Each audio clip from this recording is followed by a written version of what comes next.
रामकृष्ण हरी मंडळी, श्री स्वामी समर्थ। माता लक्ष्मी ही संपत्तीची देवी आहे। ज्योतिषशास्त्रामध्ये देवी लक्ष्मीचा संबंध शुक्र ग्रहाशी आहे। लक्ष्मी मातेच्या उपासनेने धनाची प्राप्ती होते। लक्ष्मीच्या पूजनाने केवळ धनच नाही तर नाव आणि कीर्ती देखील मिळते। वैवाहिक जीवन देखील सुधारते। आर्थिक समस्या कितीही मोठी असली तरी देखील देवी लक्ष्मीची पूजा केल्याने प्रत्येक आर्थिक संकट हे दूर होतं। ज्या घरामध्ये देवी लक्ष्मी नेहमी प्रसन्न राहते तिथे ती निवास करते। धार्मिक शास्त्रानुसार देवी लक्ष्मी धन, संपत्ती आणि वैभवाचा वर्षाव करते, परंतु ती चंचल स्वभावाची आहे। तिला असं म्हटलं जातं की कारण की ती कुठेही स्थिर राहत नाही। ज्यांच्यावर देवी लक्ष्मीचा आशीर्वाद असतो त्यांना कधीही कशाचीच कमतरता भासत नाही।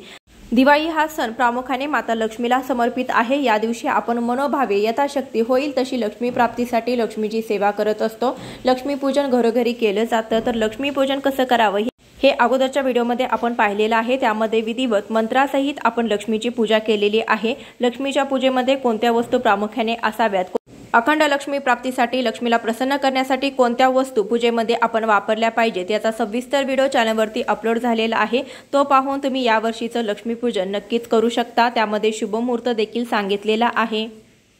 लक्ष्मी पूजनासाठी आपल्याला बरंचसं साहित्य लागत असतं आणि ते आपण जर अगोदरच गोळा करून ठेवलं तर ऐनवेळी आपली गडबड होत नाही। तर त्यासाठी लक्ष्मी पूजनासाठी आपल्याला कोणकोणतं साहित्य लागणार आहे तर ते आज आपण या व्हिडिओतून सविस्तर पाहणार आहोत। म्हणजे तुम्ही साहित्याची यादी करू शकता, हे साहित्य अगोदर गोळा करून घेऊ शकता आणि योग्य रीती विधिवत तुम्ही लक्ष्मी पूजन योग्य मुहूर्तावरती नक्कीच करू शकता।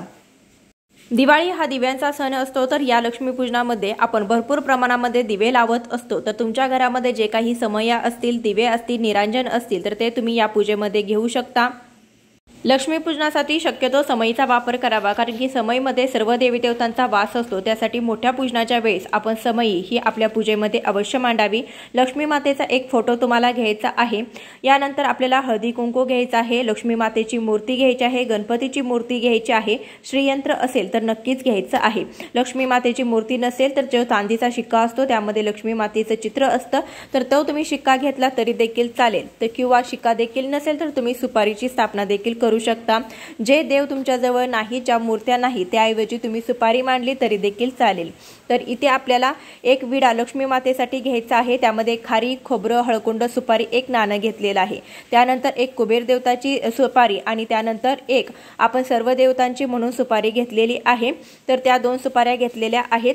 तर त्यामध्ये तुम्ही कुबेर देवतांचा कॉइन असेल, कुबेर यंत्र असेल किंवा मूर्ती असेल तर ती तुम्ही ठेवू शकता।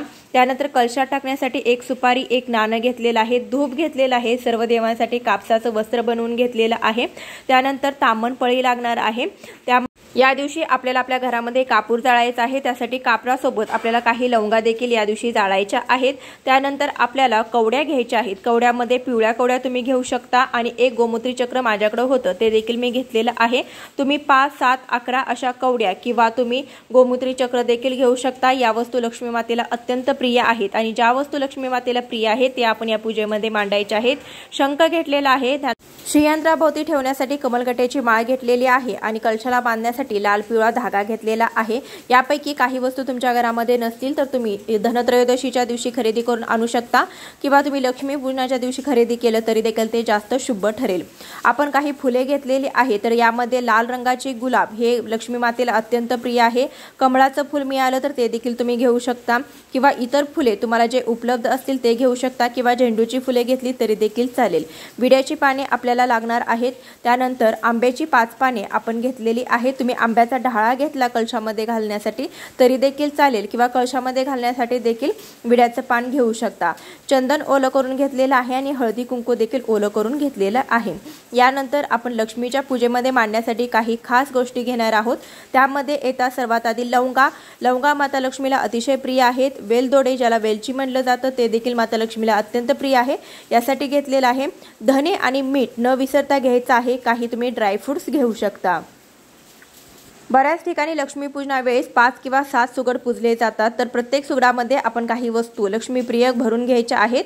2 सुगडामध्ये धान्य ज्यामध्ये तांदूळ आणि गहू भरून घेतलेले आहेत, एकामध्ये लाह्या आणि एकामध्ये बत्ताशे घेतलेले आहेत, एका सुगडीमध्ये आपण सुट्टे पैसे घेतलेले आहेत। तर हे सर्व वस्तू ज्या आहेत ते लक्ष्मी मातेला अत्यंत प्रिय आहेत। मातीचे दिवे तुम्ही या दिवशी घ्यायचे आहेत। तुम्हाला होईल तेवढे तुम्ही या दिवशी घेऊन घरामध्ये रोषणाई करू शकता। यामध्ये नैवेद्यामध्ये काय घ्यायचं, नैवेद्यामध्ये तुम्ही गोडाची खीर बनवू शकता आपण दिवाळीसाठी जो काही फराळ घेतलेला आहे तो घ्यायचा आहे। 5 फळं तुम्ही घ्यायची आहेत किंवा एखाद्या मिठाईचा तुम्ही नैवेद्य दाखवू शकता। स्वच्छ पाणी कळशामध्ये घालण्यासाठी 1 आणि आपण पंचामृताने स्नान घालणार आहोत तर त्यासाठी देवाला अभिषेक करण्यासाठी पाणी आणि स्नान घातलेलं जे पाणी आहे ते काढण्यासाठी एखादं मोठी वाटी किंवा एखादं मोठं भांडं घ्यायचं आहे, म्हणजे पूजा करताना आपल्याला उठावं लागणार नाही। हात पुसण्यासाठी, मूर्ती पुसण्यासाठी एक रुमाल घ्यायचा आहे। कलश घ्यायचा आहे, कलशावरती स्वस्तिक काढायचे, त्यामध्ये 4 बिंदू, बाजूला 2 रेषा आणि पाठीमागे आपल्याला हळदी कुंकवाची 5 बोटे उठवून घ्यायची आहेत। तामण घ्यायचा आहे, पेला घ्यायचा आहे, पंचामृत घ्यायचा आहे, गंगाजल, गोमूत्र किंवा तुम्ही रोज वॉटर म्हणजे गुलाब पाणी आपण पूजेवरती शिंपडण्यासाठी घ्यायचं आहे। छोटीशी प्लेट श्रीयंत्र आणि कवड्या ठेवण्यासाठी घेतलेली आहे। त्यानंतर आपल्याला एक श्रीफळ म्हणजे नारळ लागल कळशावरती ठेवण्यासाठी, त्यासाठी नारळ हा घ्यायचा आहे। त्यानंतर आपण किरसुनी घ्यायची आहे। तर बऱ्याच ठिकाणी मोठ्या झाडूची पूजा केली जाते, परंतु या दिवशी किरसुनीचीच पूजा केली जाते, त्यासाठी छोटी मोठी का होईना किरसुनी घ्यायची आहे। तुमची हिशोबाची वही घ्यायची आहे, त्यामध्ये शुभ लाभ आणि स्वस्तिक काढून घ्यायचे आहे। शंख घ्यायचे आहेत, अक्षदा घ्यायच्या आहेत। त्यानंतर या दिवशी शक्यतो माता लक्ष्मीला प्रसन्न करण्यासाठी शुद्ध गाईचं तूप घ्यावं। लक्ष्मी समोर आणि तुळशी समोर एक तरी दिवा आपण तुपाचा लावायचा आहे। त्यानंतर तुम्ही देवपूजेसाठी जे तेल वापरता ते तेल देखील तुम्ही घेऊ शकता। लक्ष्मी पूजनाच्या दिवशी धनाची म्हणजे पैशाची देखील पूजा केली जाते, त्यासाठी तुमचे जे काही दागिने असतील तर ते दागिने, घरामध्ये आलेला थोडाफारसा पैसा, त्यानंतर तुम्ही बँकेचे पासबुक, ATM कार्ड किंवा ज्या प्रकारे तुम्ही पैसे कमवता त्या वस्तू तुम्ही या पूजेमध्ये पूजू शकता आणि त्यांची पूजा योग्य रीती तुम्ही करू शकता। या दिवशी आपल्या संपूर्ण घराची आपल्याला स्वच्छता करायची आहे, दारासमोर रांगोळी काढायची आहे, झेंडूच्या पानांचं, आंब्याच्या फुलांचं तोरण लावायचं आहे। अशी साहित्यांची जुळवाजुळव तुम्ही अगोदरच करून ठेवा, म्हणजे योग्य मुहूर्तावरती तुम्ही लक्ष्मीचं विधिवत पूजन करू शकता। लक्ष्मीचं विधिवत पूजन कसं करावं याचा व्हिडिओ चॅनलवरती अपलोड झालेला आहे, तो पाहून तुम्ही लक्ष्मी पूजन करू शकता किंवा अगोदर बघून घ्या, म्हणजे तुम्ही योग्य मुहूर्त तुम्हाला समजेल आणि तुम्ही व्यवस्थित पूजा देखील करू शकाल, तुम्हाला अगोदरच त्याची माहिती होईल। व्हिडिओची लिंक डिस्क्रिप्शन बॉक्समध्ये आणि कमेंट बॉक्समध्ये देखील दिली जाईल। भेटूया अशाच एखाद्या ज्ञानवर्धक व्हिडिओसोबत, तोपर्यंत श्री स्वामी समर्थ।